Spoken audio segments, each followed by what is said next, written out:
మామూలుగా లేదు బ్రో. చరణ్ బాబు అందరూ మనుషులు గెలిచేస్తున్నాడు బ్రో. బుచ్చి బాబు వీర మాసు బ్రో, ఊర మాసు చెప్తా కదా. అబ్బా బీజిఎం ఉంది బ్రో. సినిమా ఒక ఎత్తి అయితే, బుచ్చి బాబు ఒక ఎత్తి అయితే, ఏ రమేణ ఒక ఎత్తు బ్రో.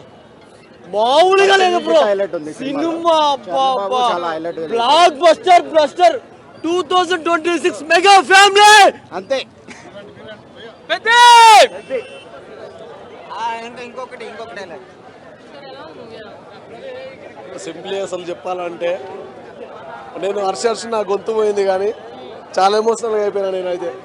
ప్రతి ఒక్క మూమెంటము అసలు పెద్ద అనేటోడు బుచ్చిబాబు చెప్పినట్టుగానే ఒక పెద్ద అనేటోడిని హై మూమెంటం తెచ్చి లో మూమెంటం వస్తుంది. ఆ లో మూమెంటం నుంచి హై మూమెంటం వచ్చేది అనేది అసలు పెద్ద గాడి లైఫ్ స్టైల్. కానీ పెద్ద సినిమా అనేది ప్రతి ఒక్కరికి ఇన్స్పిరేషన్ సినిమా అవుతుంది.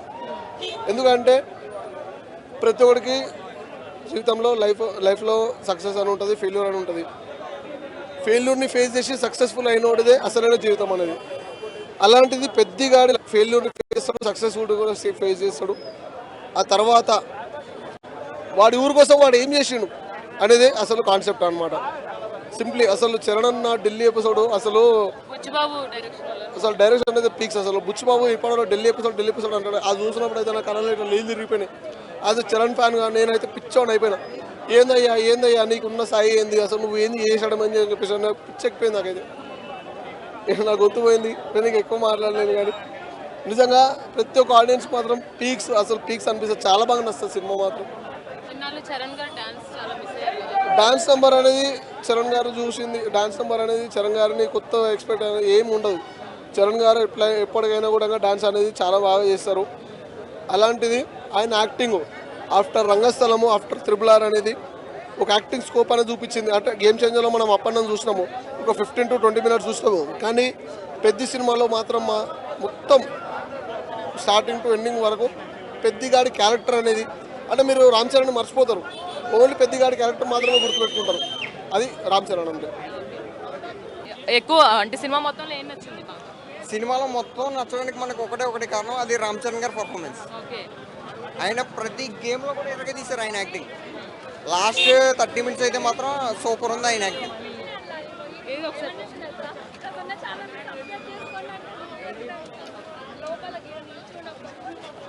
ఇప్పుడు చెప్పా సినిమా అయితే చాలా బాగుంది. చాలా మంచి ఫైట్లు అయితే చాలా బాగున్నాయి, డాన్స్ అయితే సూపర్ ఎక్సలెంట్. చరణ్ బాబు రికార్డు పర్లేదు, చాలా బాగుంది, సూపర్, చాలా బాగుంది. బుచ్చిబాబు గారు అయితే చాలా బాగా తీశారు సినిమా. జాన్వీ గారు సూపర్ పర్ఫార్మెన్స్. మూవీ అయితే చాలా బాగుందండి. మూవీ గురించి నెగిటివ్ చెప్పే వాళ్ళకి ఈ చెప్పాల్సిన అవసరం లేదు. నెగిటివ్ అనేది లైక్ మనకి యూఎస్లో ప్రీమియర్స్ పడ్డాయి, ఒక్క నెగిటివ్ టాక్ రాలేదు మూవీ మీద, అండ్ ఇక్కడ నేను మూవీ బాగుంది అని చెప్పేదానికంటే లైక్ ఒక మెగా ఫ్యాన్గా నేను చెప్పాలనుకుంటుంది ఏంటంటే, ఒక మా సినిమాలకే ఎందుకు టికెట్ ప్రైజెస్ ఇష్యూ వస్తాయో మాకు తెలియదు, ఒక మా సినిమాలకే ప్రీమియర్స్ దొరకవు, ఒక మాకే ఎందుకు ఇంత నెగిటివ్ ఉంటుందని మాకు అర్థం కాదు. కానీ ఇది కొంతమంది ప్రొడ్యూసర్లు కావాలని చేస్తున్నారని మాకు అనిపిస్తున్న ఫీలింగ్. వాళ్ళవి రేపొద్దున స్కేల్ ఆఫ్ మూవీస్ బయట హీరోలను తీసుకొచ్చి మరి వాళ్ళు పెద్ద ఖర్చు పెట్టి సినిమాలు తీస్తున్నారు. రేపొద్దున మేము నెగిటివ్ చూపించాలనుకుంటే బాయ్కాట్ చేయడం మొదలు పెడితే పవన్ కళ్యాణ్ గారి ఫ్యాన్స్ అయినా కానీ, రామ్ చరణ్ ఫ్యాన్స్ అయినా కానీ, అల్లు అర్జున్ ఫ్యాన్స్ అయినా కానీ, చిరంజీవి గారి ఫ్యాన్స్ అయినా కానీ, ఒక మెగా ఫ్యాన్స్ బాయ్కాట్ చేస్తే ఆ ప్రొడ్యూసర్లు ఏమవుతారనేది ఆలోచించుకోవాలి. మేము టికెట్ల కోసం రామ్ చరణ్ గారి డైలాగ్ ఒకటి ఉంటుంది, నేను ఒక పోరాటమే చేశాను సారు, గేమ్ ఆడలేదు అని.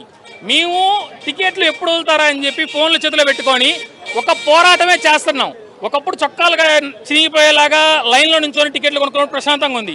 ఇప్పుడు ఆన్లైన్ వచ్చిన తర్వాత నిజంగానే ఎక్స్ట్రా ప్రైస్ అనేది, మామూలు ప్రైస్ అనేది 200 రూపీస్ ఉంటే ఇప్పుడు కొన్ని సినిమాలకి ఆ ఎక్స్ట్రా ప్రైస్ లైక్ ఛార్జెస్ అనేది ఇంకోటి పడుతున్నాయి. మూవీ క్యాన్సిల్ అయితే ఛార్జెస్ మాకు వెనక్కి ఎవరెవరు వీటి గురించి ఎవరు మాట్లాడు. బట్ ప్రొడ్యూసర్స్ కొంతమంది నిజంగా తెలుసుకోవాలి, వాళ్ళ పేర్లు నేను చెప్పదలుచుకోవట్లేదు, వాళ్ళు ఎవరో కూడా అందరికీ తెలుసు, తెలుగు రాష్ట్రాల్లో అందరికీ తెలుసు. ఒక బడా ప్రొడ్యూసరు మీ సినిమాలు రేపు వస్తాయి, మెగా ఫ్యాన్స్ బాయ్కాట్ చేస్తే ఎలా ఉంటుంది అనేది ఖచ్చితంగా చూపిస్తాం. ఉస్తాద్ అప్పుడు ఫేస్ చేసాము, ఇప్పుడు పెద్ద అప్పుడు ఫేస్ చేస్తున్నాము. ఖచ్చితంగా చెప్తున్నాం ఆ ప్రొడ్యూసర్కి. సినిమా చాలా బాగుందన్న, సినిమా గురించి చెప్పడానికి ఏమీ లేదు.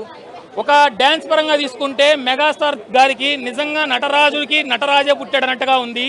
ఆయన యాక్టింగ్ పరంగా తీసుకుంటే అన్నారు, చాలా మాటలు అన్నారు రామ్ చరణ్ గారిని. ఆయన యాక్టింగ్ ఈ సినిమా చూడమని చెప్పండి. ఆ రంగస్థలం కానీ, మనకి నిన్న వచ్చిన త్రిబుల్ కానీ అండ్ మగధీర కానీ ఒక మెట్టు అయితే, ఇక్కడి నుంచి పెద్ద సినిమాతో రామ్ చరణ్ యాక్టింగ్, ఆయన స్కేల్ ఆఫ్ మార్కెటింగ్ అనేది చూపిస్తారు. అన్న చిరంజీవి గారు ఆపద్బాంధవుడు అంటే అంటే ఆ టైప్ ఆఫ్ మెసేజ్ ఓరియంట్, ఆ టైప్ ఆఫ్ జోనర్లో ఎమోషన్స్ అనేది చూపించారన్న. ఆ సినిమాస్ అనేది ఎలా ఉంటాయో అలాంటి మూవీ పిక్ చేసుకోవడం అనేది చాలా గొప్ప అన్న. అది సెకండ్ మూవీకి ఒక డైరెక్టర్ ఛాన్స్ ఇవ్వడం అనేది, ఆ డైరెక్టర్ సెకండ్ మూవీకి ఇవ్వడం అనేది చాలా గొప్ప. దీన్ని కొంతమంది ట్రోల్ చేస్తారు. చాలా బాగా హ్యాండిల్ చేశారండి, చాలా బాగా. అంటే ఒక్కొక్కళ్ళ వాళ్ళ యాక్టింగ్ పరంగా తీసుకుంటే జగపతి బాబు గారు కానీ, మనకు మున్నాబాయ్ అయినా కానీ ప్రతి ఒక్కరిని కరెక్ట్గా యూజ్ చేసుకున్నారు మూవీలో. ప్రతి ఒక్కరిని కరెక్ట్గా యూజ్ చేసుకొని మూవీ అనేది మనకు క్లియర్గా చూపించారు. ఒక్క నెగిటివ్ కూడా రాకుండా మూవీ క్లీన్ షీట్ వస్తుంది. పక్కా బ్లాక్ బాస్టర్ మూవీ అవుతుంది. Thank you. సూపర్, పర్లే, బ్లాక్ బస్టర్. ఏం నచ్చిందంటే 3 hours 15 minutes అనేది చాలా లాంగ్ కదా తీయడం. కొద్దిగా చూడొచ్చు సినిమా. అంటే గలీజ్గా అట్లా గేమ్ చేంజర్ లాగా ఈ సినిమా లాగా లేదు, మంచిగా ఉంది సినిమా. కొద్దిగా సాంగ్స్ మాత్రం 4 songs మంచిగా ఉన్నాయి. డ్యాన్స్ బాగుంది, శృతి హాసన్ సాంగ్ బాగుంది. నెక్స్ట్ ఇట్లా జగపతి బాబుది బాగుంది. మళ్ళీ కర్ణాటక నుంచి రాజ్ కుమార్ యాక్టింగ్ బాగుంది. అది ఇన్స్పిరేషనల్ మూవీ. ఒక స్పోర్ట్స్ మ్యాన్కి ఎన్ని ప్రాబ్లమ్స్ ఉన్నాయి అలా అనిపిస్తుందో, మీరు ఆపద్బాంధుడు సేమ్ ఒక హాస్పిటల్ సీన్ ఉంటుంది అనమాట, మీకు ఆపద్బాంధుడు గుర్తొస్తుంది.